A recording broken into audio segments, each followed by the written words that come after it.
Good afternoon, everyone. We're going to get started in just a few minutes. If in the meantime you want to just get situated, we're going to let other people log on. It looks like we're about mostly there. However, if you wouldn't mind just putting something in the little question box so that I know that you know where the question box is and that I also know that you can hear me, that would be great. And then we'll get started in just about 5 minutes.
All right, we'll go ahead and get started.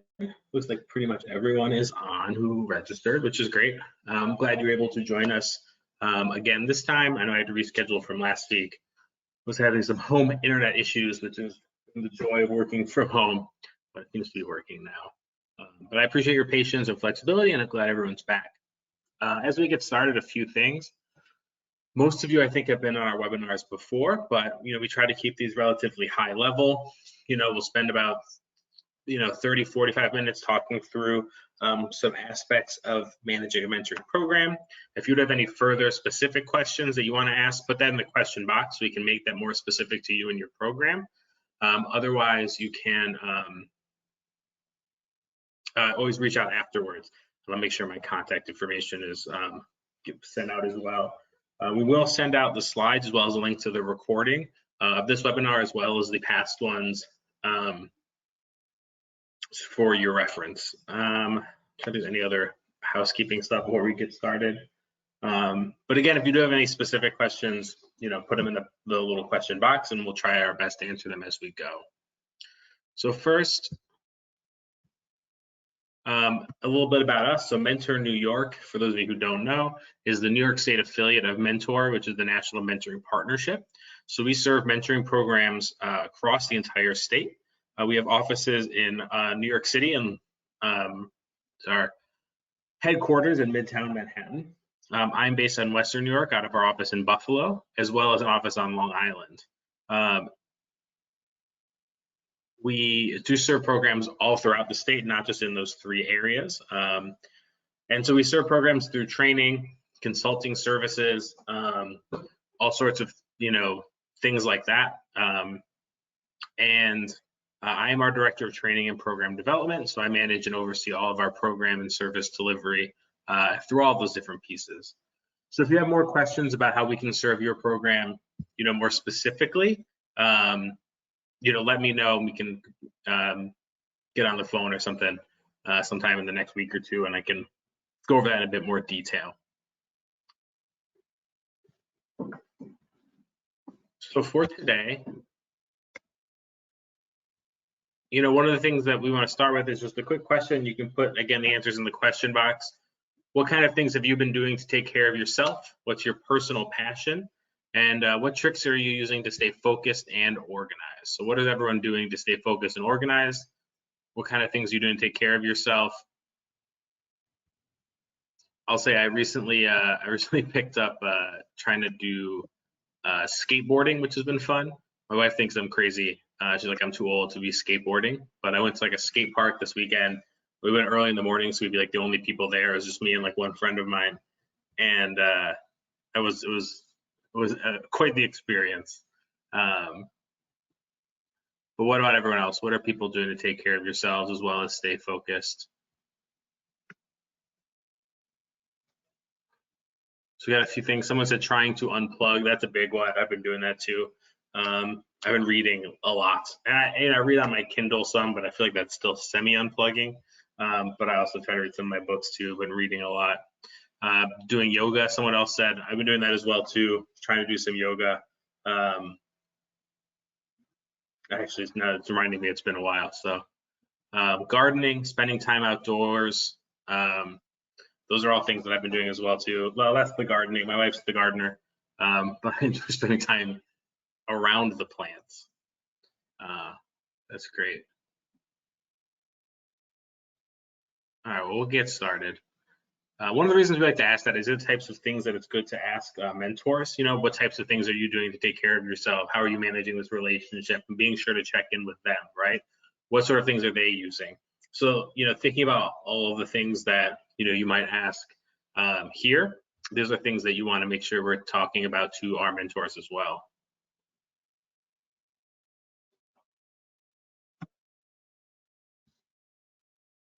Oh, I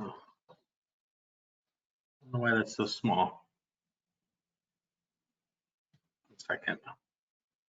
All right, well, I'll read out the agenda. I don't know why that's like about very small, but we're going to talk about the significance of match maintenance, so supervision and support. Talk about facilitating, the importance of facilitating match introduction and kickoff, helping matches set goals, scheduling one-to-one mentor updates, regular/periodic mentor group meetings, making sure you collect match documentation, updates with mentor mentee guardian, and continuing mentor education, and then proper closure. So again, we'll start with why we do this, right? Why do we make sure we want to manage matches? The first one is accountability and to collect data. We want to make sure that mentors and mentees are actually doing what they're supposed to be doing. Are they going out in the community and meeting? Are they spending time together? Are they doing that work that they're supposed to be doing? We want to make sure we're correcting misconceptions. So, you know, as mentors are coming in saying, they might be coming in saying they don't feel like they're making any impact, or they might feel like they're, you know, becoming the mentee's savior, and neither of those are probably accurate. And so, you know, it's important to use these kind of things to kind of calibrate those misconceptions and manage those expectations, right? Because a lot of times what happens with mentors is they'll come in feeling, you know, frustrated, burnt out, because they don't feel like they're making a difference. It's one of the biggest reasons why mentors leave mentoring programs. And so what we want to do is make sure that they understand and feel like they're able to understand what the actual impact that their work is having.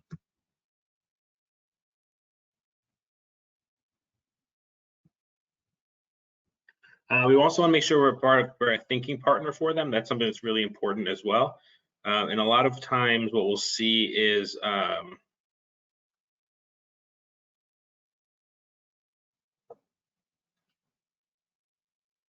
that mentors have a lot of questions and thoughts about specific things about their mentee. So we'll come into a supervision or a strategy session with this idea of what we want to talk about. We want to address this. We want to address, some other kind of piece of it, some issue that we think is important. But really, what a lot of mentors need is just someone who can be that thinking partner, who can be along with them, saying, have you thought about doing this? Have you thought about doing that? You want to make sure that we're answering their questions, what they think is important. That's a really important piece of all this as well. And inspiring confidence, right? So we want to make sure that the mentors feel like not only are they making a difference, but that they have the capability to keep doing it. you know, mentors really, it's such a tough thing for a variety of reasons, but one of the big ones is because they don't always get to see the impact that they're making, and they're not always able to, because they can't see the impact they're making, it falls into one of two things. One, they feel like they're either not making a difference, and so it's like the mentee's fault or the program's fault, or it's their own. And so what we can do during this kind of supervision periods is to really work with mentors to be able to say, no, what you're doing is positive, is helpful, is you're doing a good job. You know, if you were going to come in and be an expert at this, then we wouldn't have to worry about screening and training you or providing the supervision. We don't expect you to be an expert. That's why we're providing the support. And so being able to help inspire that type of confidence is really important. And then lastly, you know, modeling those types of communication skills. So, you know, what we want to do as the people who are providing the support is, in the same way that at the beginning of the activity, you know, I asked you those questions, you might want to ask them. You can use that as an opportunity to model communication skills, questions, activities, things like that, that the mentee might want to be asked or talked to from the mentor's perspective. And those are really important pieces as well, too. We want to make sure that sort of parallel process is happening, that the way we manage and supervise mentors mimics the way we expect the mentors to manage and supervise mentees. So it all starts with the introduction. So you want to provide some sort of biographical information to the mentors and mentees so they kind of get to know each other a bit beforehand. You know, it's just basic name, age, maybe what they do for a living, what neighborhood they live in, you know, something like that.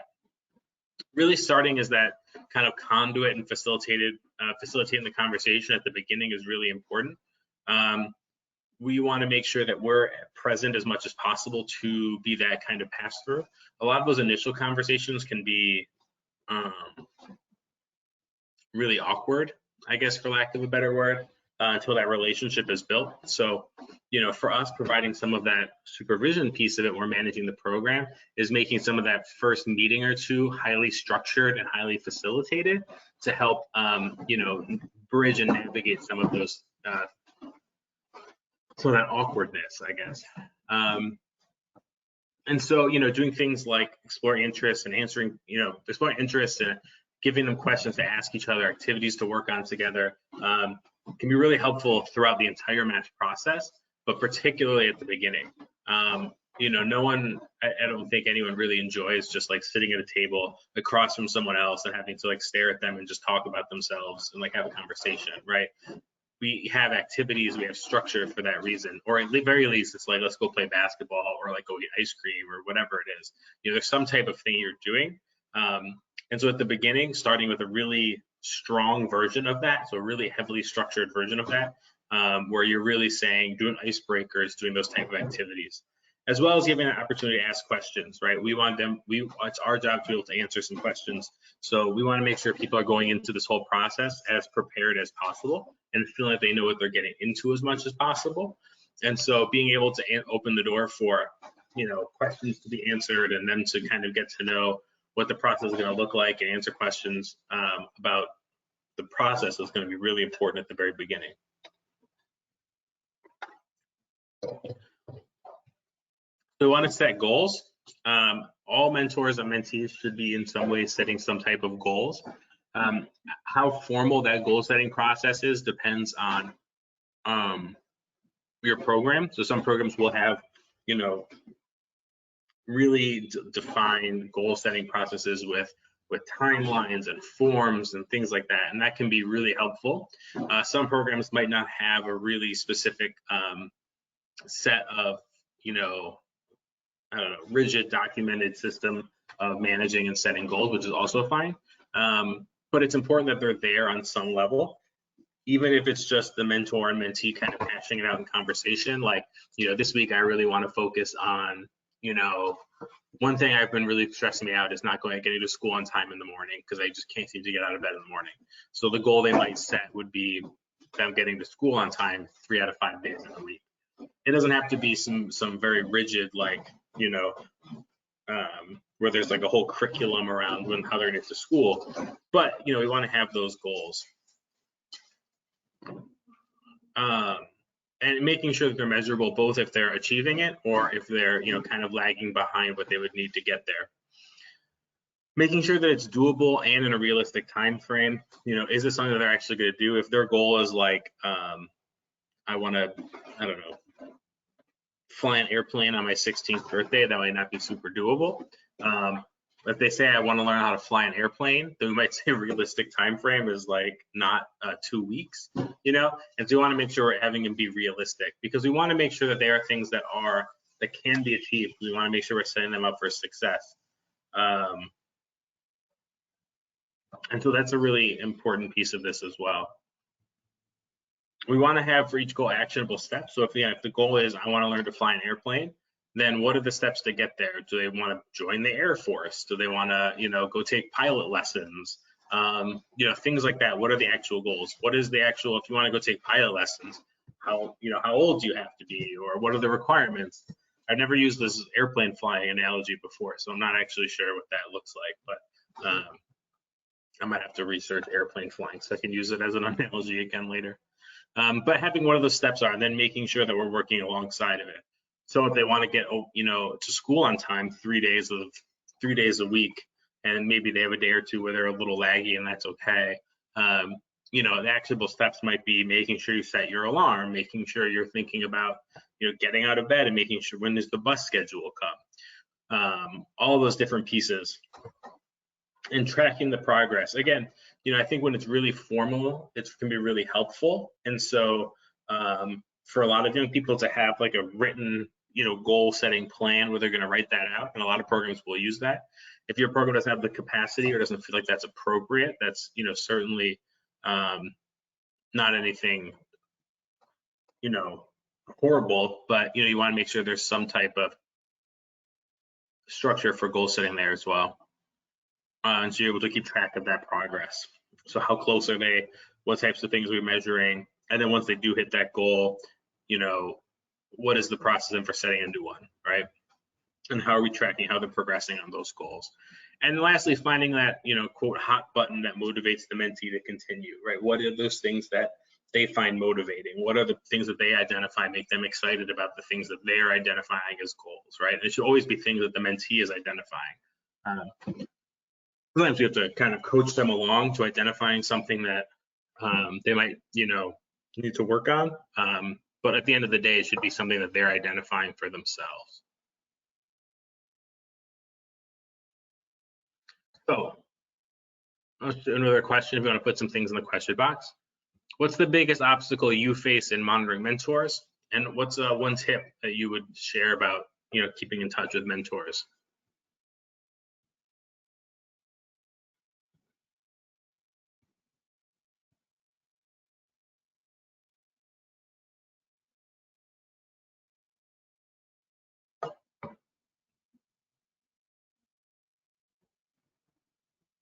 One or two coming in. I'll give another minute to see if there's any more.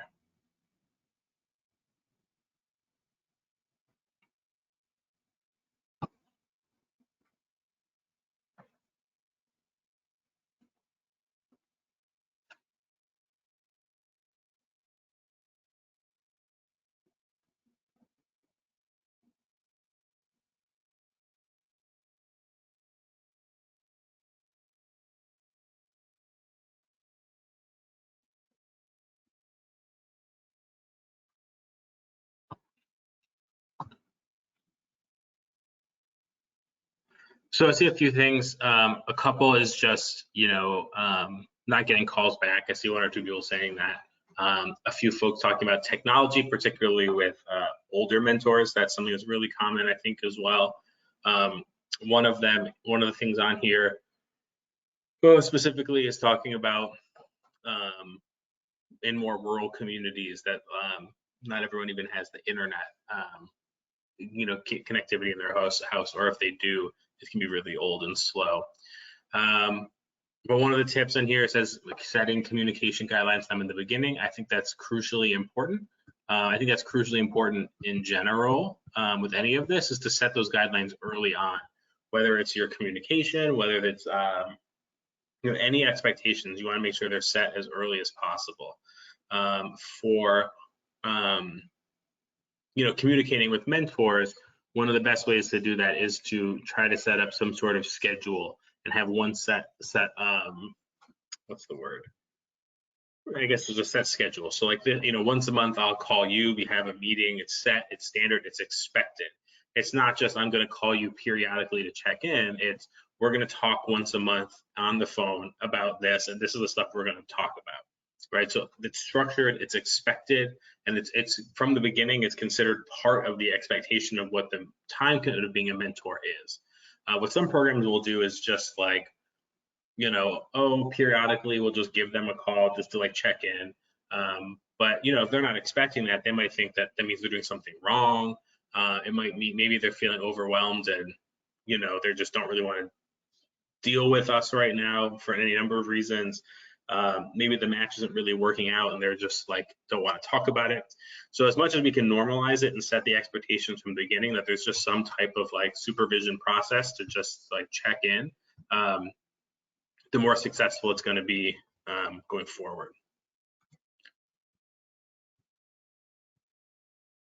So we'll talk a bit about one-to-one updates as well as kind of group. I was going to say like group sessions, I guess. I don't know. I'm not trying not to use like too much like sounds like everyone's in therapy. But one-to-one can be really important for a few things. One, looking at the big picture. So a lot of times with mentors, they can get really stuck in the weeds of what they're doing with their mentor, with their mentee. And so they can really lose sight of the big picture of what they're really trying to work on and what they're really trying to do. And I know this happens to a lot of people, in life, if we're doing something at work or at home and we're just spending all the time on the details, we can lose sight of the big picture of what we're working on. And so these one-to-one conversations can be really helpful in helping mentors kind of look at that big picture, right? So you're part of this program. We're working towards these goals. You're doing great work to push through there. And so, look back at the progress you've made over the past few months. I know it doesn't feel like it right now, but think back to where you were, 3 months ago and where you are now with your relationship with your mentee. Secondly, people don't know what they don't know. I think one of the biggest source of tension in a lot of relationships, whether that be personal or professional, is people being held to expectations that no one made them aware of.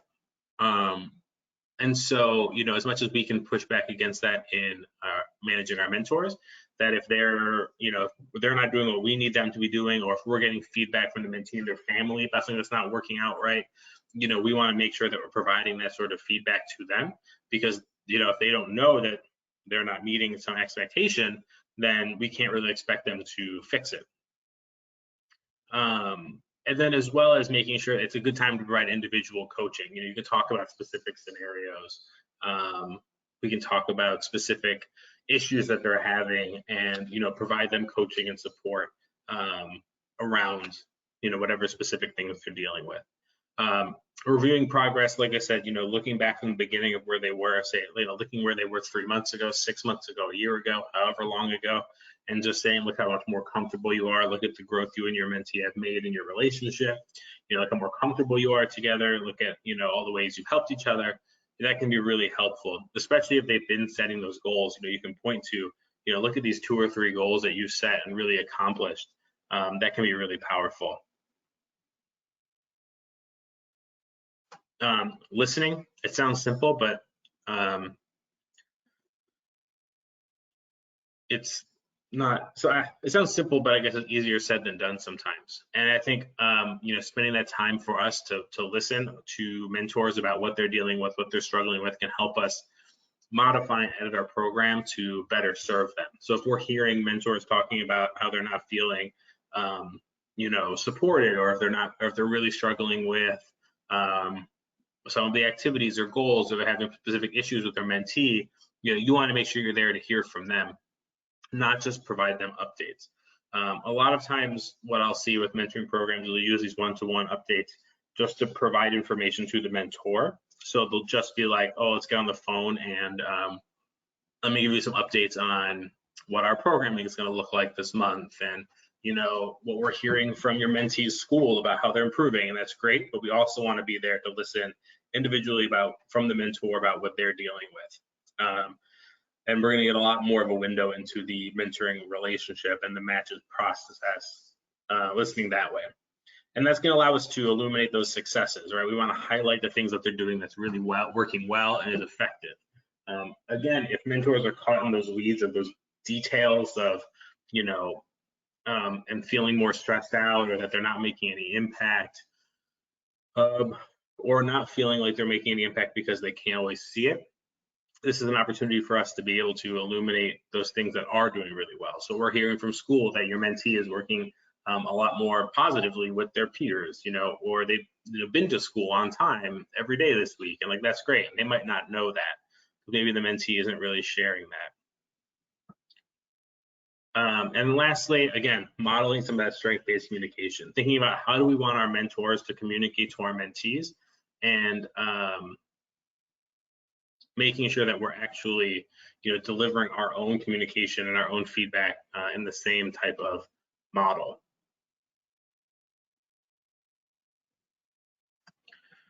In contrast, we can also use a lot of group supervision. I think this can be really helpful as well. I encourage programs to do a mix, maybe alternate months, or do like quarterly group sessions, things like that. Even if it's everyone just like, as many people as they can getting on a, phone call or a Zoom or something, because really providing some of that peer support is really important. I think it's one thing when a mentor feels like they're struggling and the person who's like managing the program is like, no, you're fine. Like, I promise you're doing a great job. But it's a lot different when it's one of their peers, talking about it and saying, we're struggling with the same things. I'm doing this. You're not alone. You're not like bad at being a mentor because you're struggling with this. Every mentor in here is struggling with it. That is just a much more powerful experience. And same with the successes. If you're telling someone, hey, you're really good at this, and they'll listen to you or believe you, but that's a very different experience than sitting in a room full of other mentors who are like, oh wow, that's great, like that's a lot better than I would have handled that situation.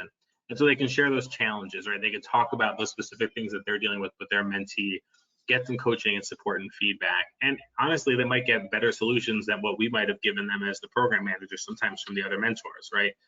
Who are dealing with it in their own way and have found ways to manage it.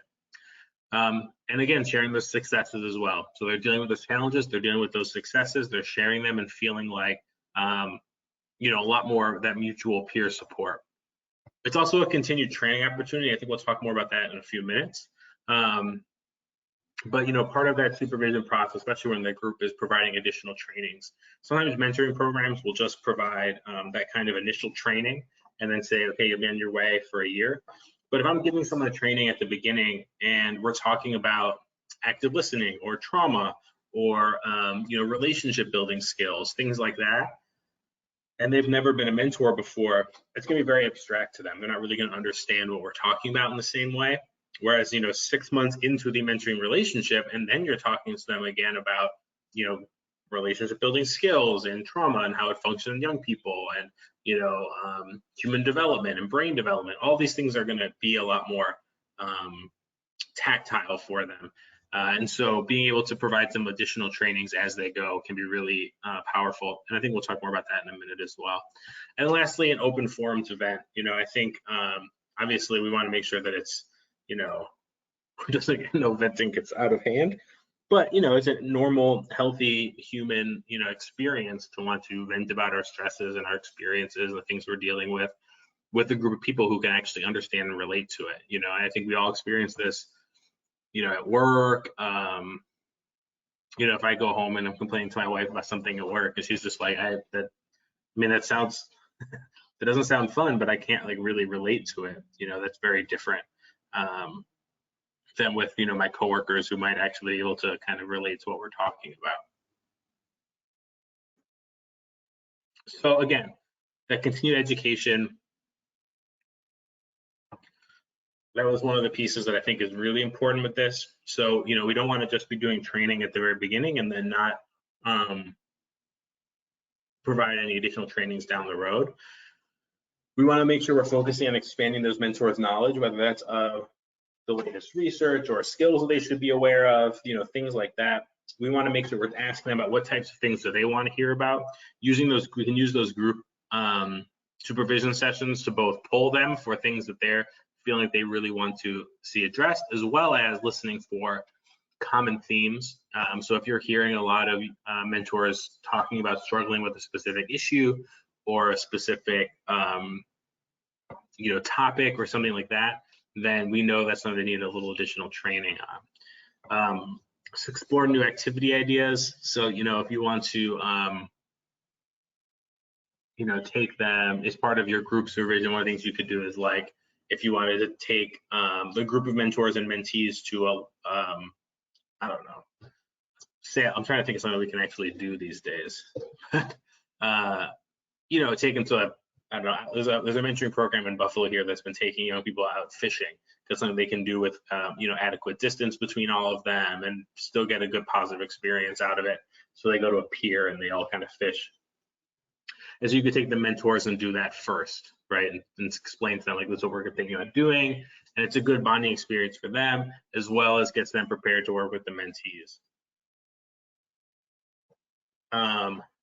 Enhance resources. So, again, the mentor needs those additional resources. So maybe that's, documentation they're going to be using for managing setting goals, or different activities they're going to be doing, or, connections to other community resources who could help their mentee, things like that. We want to make sure they're getting as much access to those as possible. Looking into those developmental issues. So if your mentoring program serves middle school students, additional training on what are the specific challenges that are typically faced by 12 and 13-year-olds as they're in that stage of, human development.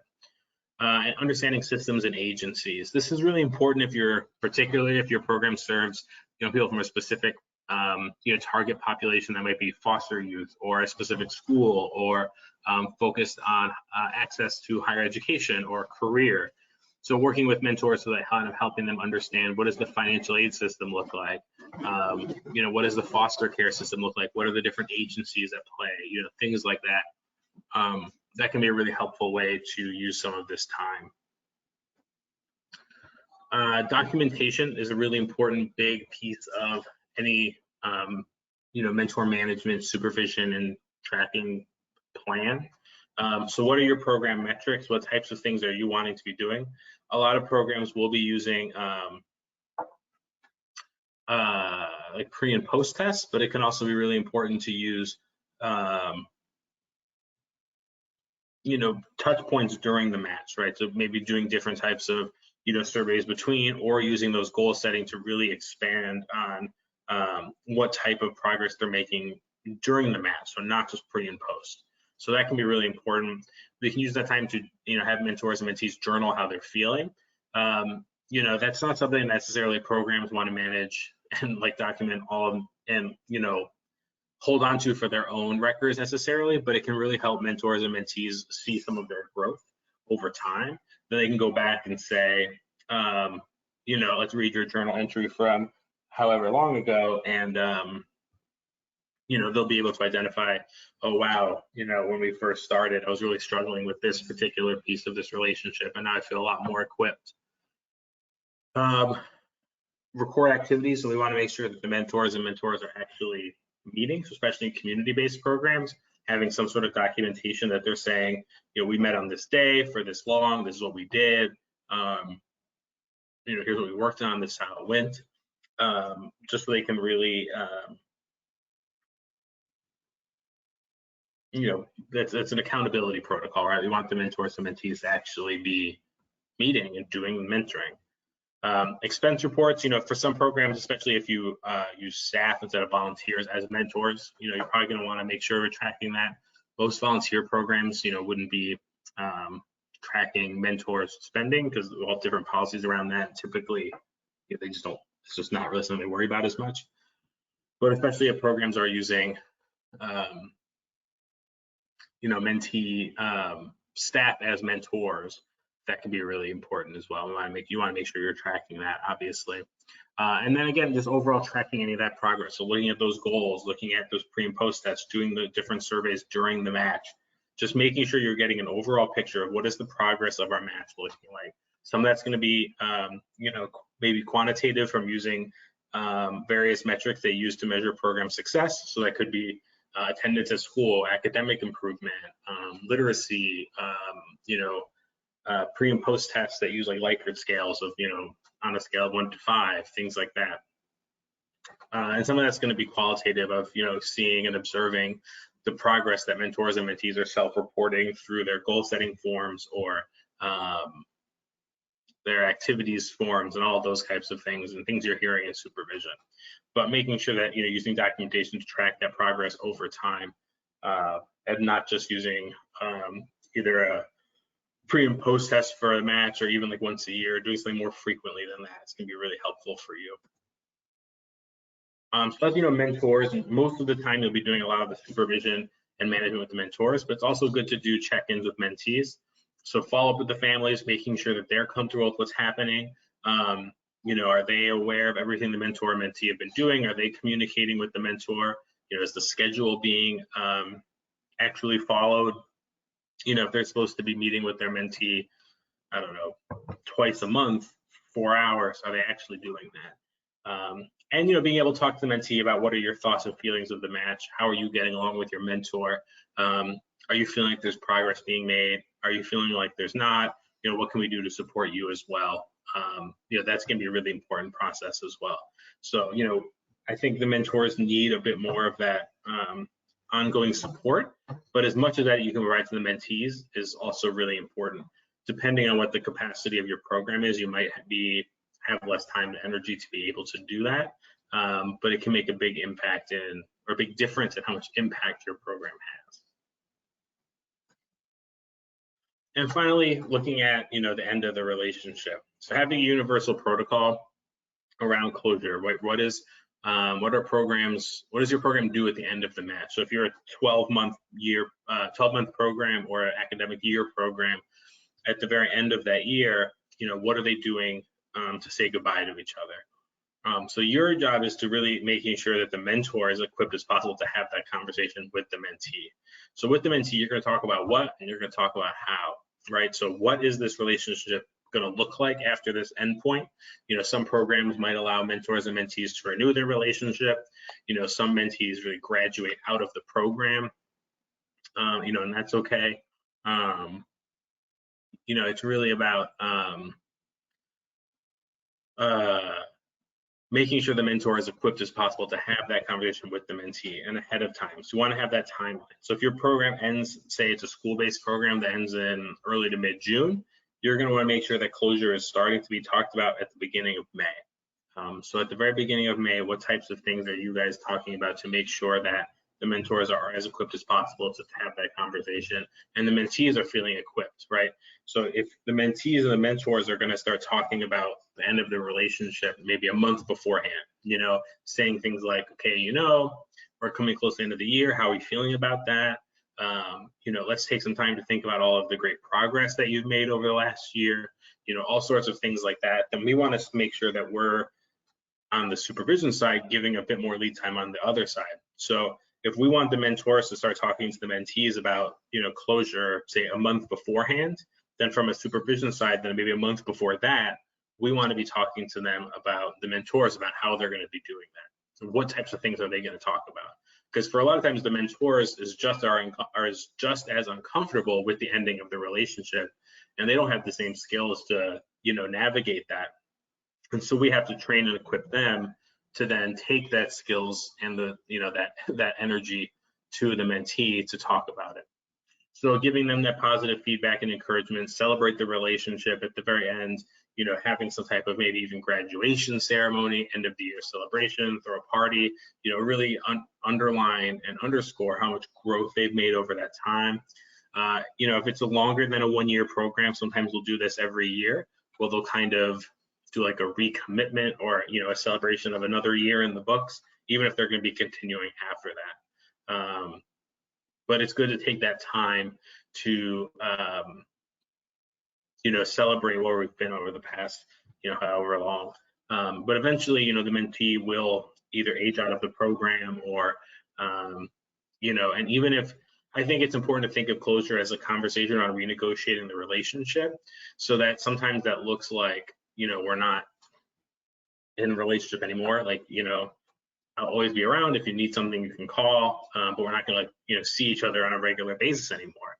Or it's, you know, we're going to renew the relationship as part of the program. You know, it can be any number of things. And so we want to just make sure that they're equipped to manage and navigate that conversation around how do we renegotiate this? Because for a lot of young people in our programs, their only relationships that have, you know, ended have done so in a way that's been more traumatic or negative, right? And so we can use this as an opportunity to model what does positive and appropriate relationship closure look like. So as a relationship fades,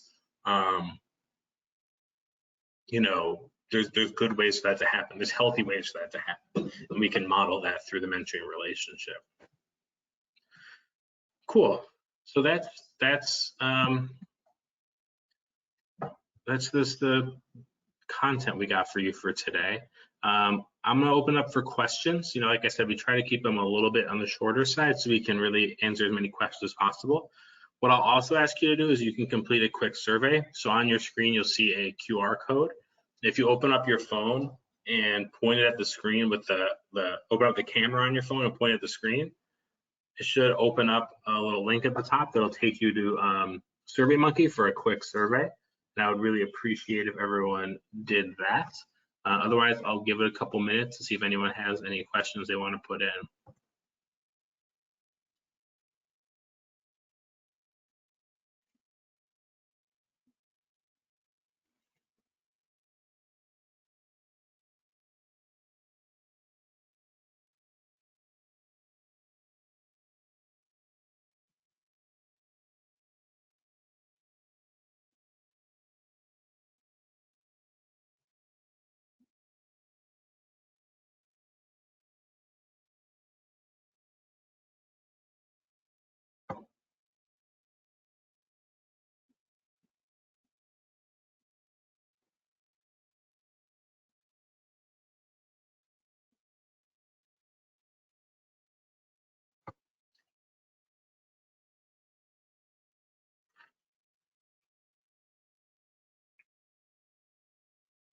So there's a question, what kind of things should be shared about the mentee to the mentor prior to being matched and vice versa? They want to involve them in the decision-making process. We went over this a bit more detail, I think, in the matching webinar, so I don't want to go too in depth on this, but ultimately that's, you know, it's up to you. There's lots of different models for matching, including how much you incorporate mentor choice and mentee choice. So, you know, there's no sort of that standard, but I would think about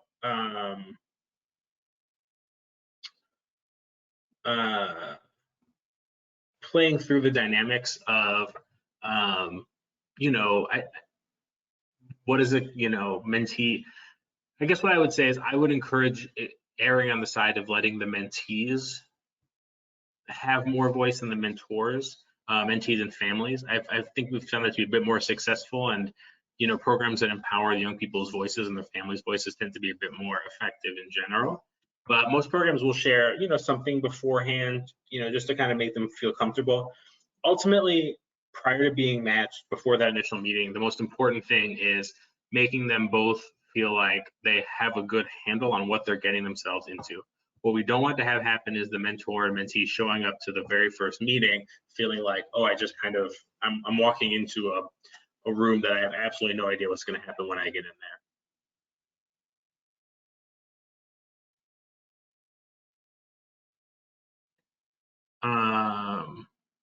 And so we want to make sure that as much as possible that we're involving them at the beginning, that we are making sure that they are, you know, doing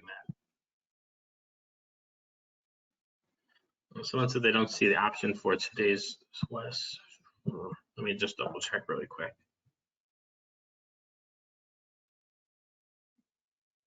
Let's see.